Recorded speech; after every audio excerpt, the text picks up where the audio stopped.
Welcome back to the सामाजिक गुरु channel. आज हम करने जा रहे हैं क्लास 6 के हिंदी का सैंपल पेपर नंबर 1, जो कि हेल्प करने वाला है आपके टर्म 2 के एग्जाम्स में। तो वीडियो को बिल्कुल भी स्किप मत करना। आइए वीडियो स्टार्ट करते हैं। तो सबसे पहले जो है हम लोग यहाँ पर जो है वो देख लेते हैं कि हमारा पेपर पैटर्न जो है वो कैसा होने वाला है। तो हमारा पेपर 80 मार्क्स का आएगा, ठीक है। क्वेश्चन है 16th, सबसे पहले भाग क में 16th जो है वो आपको एमसीक्यू दिए गए हैं। निम्नलिखित में से कौन सा शब्द मेघ का पर्यायवाची शब्द है? तो मेघ बादल, ठीक है। निम्नलिखित में से कौन सा शब्द रात का पर्यायवाची शब्द नहीं है?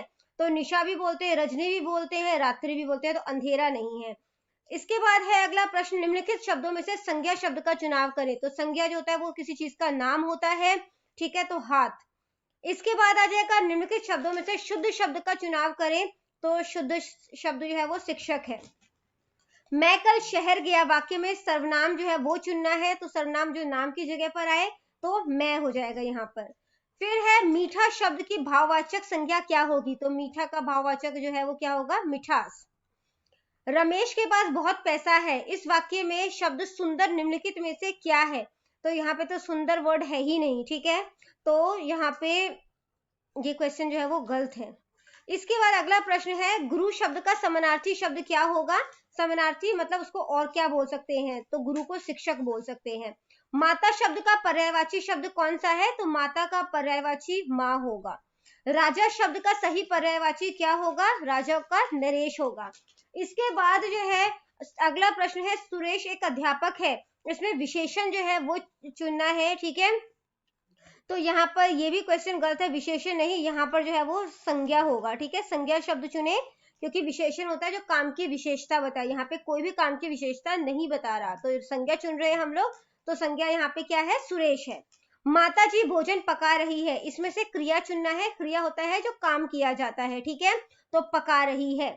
अगला है पुत्री शब्द का समानार्थक शब्द चुनो। तो पुत्री का समानार्थक जो है वो क्या होगा? बेटी। मैं स्कूल जा रहा हूं, इसमें सर्वनाम चुनना है, तो क्या होगा? मैं। अगला प्रश्न है, साइकिल शब्द का शुद्ध रूप क्या होगा? साइकिल। आविष्कार शब्द का, तो आविष्कार, ठीक है। अगला है, बच्चा शब्द की भाववाचक संज्ञा क्या होगी? बच्चा का होगा बचपन। लाल किला बहुत सुंदर है, इसमें विशेषण चुनना है। विशेषण काम की विशेषता बताता है, तो यहाँ पे सुंदर है, ठीक है, तो सुंदर है नहीं आएगा। उन्हें रोज सुबह व्यायाम करना चाहिए, इसमें सर्वनाम चुनना है। तो यहाँ पे फिर यहाँ पे गलत है, ये हमें होगा, ठीक है। हमें रोज सुबह व्यायाम करना चाहिए, तो हमें यहाँ पे सर्वनाम है। अगला प्रश्न है, निम्नलिखित प्रश्नों में से किन्हीं दो प्रश्नों के उत्तर दे। वर्षा के बाद प्रकृति जो है वो कैसी दिखाई देती है? ये आपको क्वेश्चन के अकॉर्डिंग जैसे कि आपके बुक में है उसके अकॉर्डिंग करना है, ठीक है। कविता में बच्चे किससे प्रार्थना कर रहे हैं? कारगिल का युद्ध जो है वो कब हुआ? इसके बाद जो है अगला प्रश्न है, किन्हीं दो प्रश्नों के उत्तर दे। नभ शब्द का सही अर्थ क्या है? तो नभ का मतलब धरती होता है, ठीक है। परिश्रम शब्द का सही अर्थ क्या है? परिश्रम होता है मेहनती, ठीक है, तो मेहनत हो गया। बादल शब्द का सही अर्थ क्या है? तो बादल का अर्थ हो गया मेघ, ठीक है। इसके बाद ऋतु शब्द का सही अर्थ क्या है? तो ऋतु का मतलब होता है मौसम। निम्नलिखित प्रश्नों में से किन्हीं 5 प्रश्नों के उत्तर दें, ठीक है। ये भी आपके बुक से जो है वो लिए गए हैं। मुनि ने राहुल से 2 लाख रुपए के बदले में क्या मांगा था? शंकर रात को किसकी दुकान से के आगे सोया? रेणुका झील के किनारे कौन से महीने में मेला आयोजित होता है, ठीक है। इसके बाद कुमारी कालीबाई का स्मारक किस गांव में बना है? प्रभात फेरी कब निकलती है? ठीक है, तो प्रभात सुबह होता है ना, तो सुबह सवेरे निकलती है। कबड्डी के प्रत्येक टीम में कितने खिलाड़ी होते हैं? निम्नलिखित प्रश्नों में से किन्हीं 6 प्रश्नों के उत्तर देना है आपने, ठीक है। प्रकाश का विलोम शब्द अंधेरा होता है, तो विलोम उल्टा होता है, तो ये सही है। श्रद्धालु शब्द का बहुवचन जो है वो श्रद्धालुओं होगा। स्त्री शब्द का पुल्लिंग जो है, पुल्लिंग मतलब जेंडर चेंज कर रहे हैं, ठीक है, तो औरत नहीं होगा, तो ये गलत है। कच्चा का शब्द जोड़ कच्चा है, सही। पंजाबी शब्द, ठीक है, जवानी का हिंदी में अनुवाद यौवन होता है, तो हाँ। ढेर करना मुहावरे का अर्थ गायब होना है, तो ये हो गया गलत।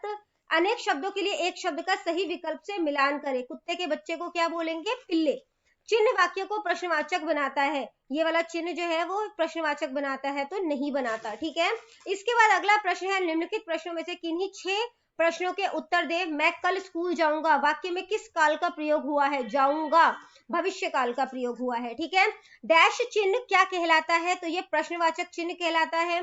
पूर्ण विराम के लिए किस चिन्ह का प्रयोग किया जाता है? तो ये है कर्म शब्द में र व्यंजन का प्रयोग आधा है। ठीक है, तो र जो है वो आधा प्रयोग हुआ है, सही है।